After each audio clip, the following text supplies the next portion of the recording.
Hey everyone, welcome back to my channel. In today's video, we're going to be doing an iOS 14 Christmas customization what's on my iPhone video. You've probably seen people redoing their iPhone home screens with iOS 14. It's seriously so cool.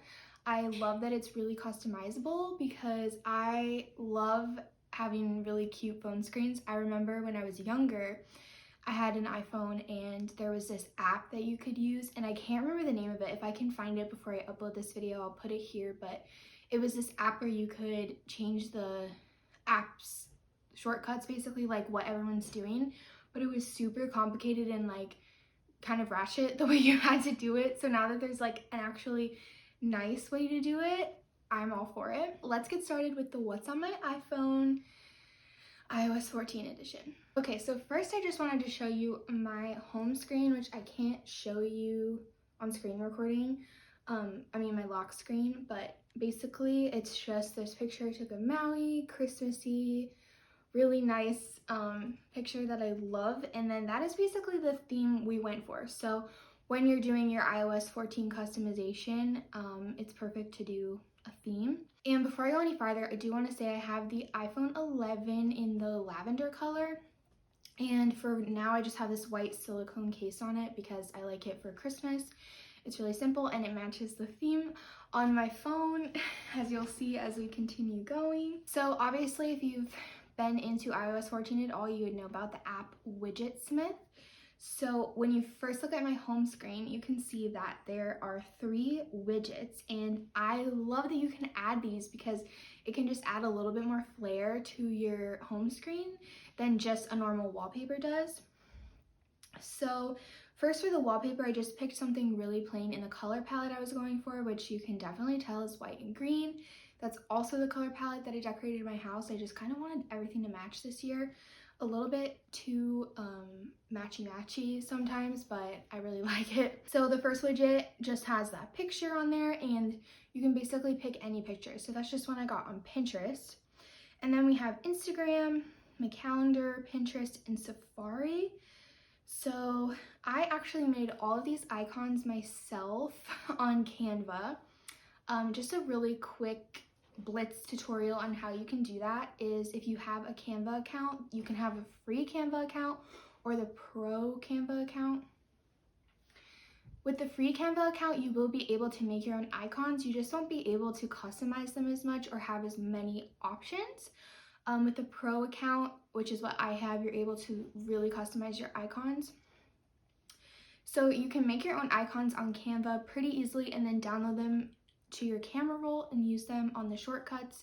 I'm not going to be showing you in this video how to customize your home screen. I'm going to link one of the videos I found down below that was really helpful. Going on from that, I made them all on Canva, so they are all handmade by me, but there's also a ton of them on Pinterest. And if you aren't aware of like what the shortcut is, it's basically like coding your phone to open the app from an image. That way you can pick the image. So instead of having regular Pinterest, I have a Pinterest that goes with the theme I'm going for. So then when I click on it, it goes to Pinterest. So the only annoying thing is that it does open that shortcuts app every time. So say I'm going to Instagram, it opens shortcuts and then Instagram. All right, so then my medium-sized widget is just a calendar. Now, another thing I realized is that this will not open your actual calendar when you click on it. So if you click on that widget, it just opens Widgetsmith. So that's why I do also still have the calendar icon on here. Apple did come out with their own widgets. So if you do the plus screen at the top left, you can see that iPhone has its own widgets. So if you add the calendar widget from the actual Apple widgets here, this one will actually open your calendar when you open it, but then again, you can't customize it. So just so you are aware of that. And then underneath that, I have Facebook Messenger, Weather, and Marco Polo. Pretty much all the apps I use the most are on my first screen. And then I have another Widgetsmith with another picture of Maui. She is just, I'm obsessed with her, clearly. And then on the bottom of my screen, I have phone, messages, Spotify, and mail, because those are the 4 most used apps for sure. And then moving on to the second page, I did the similar layout. I just mixed it up a little bit and I just did some pictures that I like. And these are apps I also use a lot, but didn't make it to the first page. So obviously I just have a picture of a snowy train on the top in a widget, and this is so customizable, guys. Like, you can literally take any size widget, you can add text, you can add pictures, you can make it reminders, you can make it weather, anything really. It's just I've chosen to do pictures. And then notes, Twitter, photos, and Snapchat, another widget, and then YouTube, TikTok, EveryDollar, and Amazon. So that is what's on my iPhone. Those are the apps I use the most. It's not really anything spectacular, really no tea to be spilled. And then if you aren't familiar with iOS 14, you're probably like, where are all your other apps? Like, that can't be the only apps on your phone, right? They're not. You also have the app library. So this one is all of your apps. And what's really nice then is they kind of are organized for you, and you can search the app library and come up with anything. So I've been recently obsessed with Goodreads. So we'll go there, and then it brings up your app, and it's really super easy to find your stuff, even though it's not actually on your home screen, if that makes sense. Also, if you want to follow me on Goodreads, like I said, I just got it. So this is my profile. I'll link it down below if you want to follow me. I'm currently reading Wild Winter Swan, The Highly Sensitive Person, and Red, White, and Royal Blue. So, love that. Another trick is that you can actually just pull down.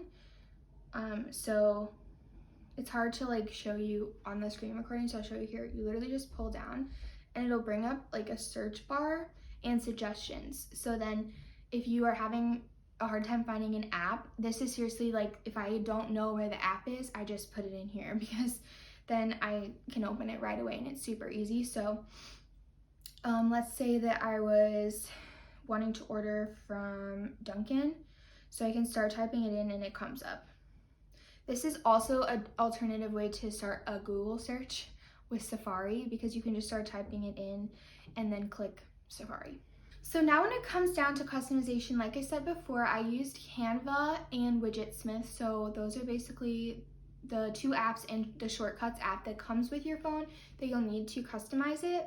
And I just think it's a really cool way to be creative and just have fun when you look at your phone. Another plus that I found to it is that the notification bubbles don't pop up when it's a shortcut app. So with messages, for instance, if I have like 4 messages, usually you would get a notification bubble that says 4. Well, with doing these shortcuts, I don't get those. And that is so helpful for someone like me, because I'm very particular. Like, I don't like when I have a bunch of notification bubbles, and sometimes I would just spend 30 minutes of my time just clearing notification bubbles because I didn't want to have to deal with them, when I don't necessarily need to look at all the notifications for Guitar Hero or Pinterest at that time. But because the bubbles were there, it was kind of frustrating. And that's the reason apps send you notifications, is to get you to come back on the app. So it's really nice to be able to have a home screen that doesn't have any notification bubbles. And then you can also just totally customize it to you, and it can be so personal, which I love. So if I've inspired you to redo your home screen for Christmas or the holidays, that would be awesome. It does take a little bit of time, obviously, to set up each app, but I think it's worth it, and it's really a lot of fun. Like I said, a good way to express yourself, something to just make your phone a little bit more personalized. I will link Canva down below, so if you would like to make your own images for your apps, you can do that. But you also, like I said, can just search Pinterest or Google and save the images, because there are a lot of free ones out there. So thank you guys so much for watching this What's on My iPhone Christmas edition. I hope you guys enjoyed it, and this is going to be the last video until I start posting for Vlogmas, which is next Tuesday, December 1st. The first video will be going up, so I cannot wait to share with you guys what I've been working on for Vlogmas and all the ideas that I have. So make sure you guys stay tuned. There's also going to be some big announcement. The first day of Vlogmas, there's going to be a nice big announcement. So if you are around here and you like my content, you'll definitely want to see that announcement, because I think it's something that you guys will really enjoy. It's a good resource for you guys. Make sure you guys have subscribed so you don't miss any videos. And I cannot wait to see you in December.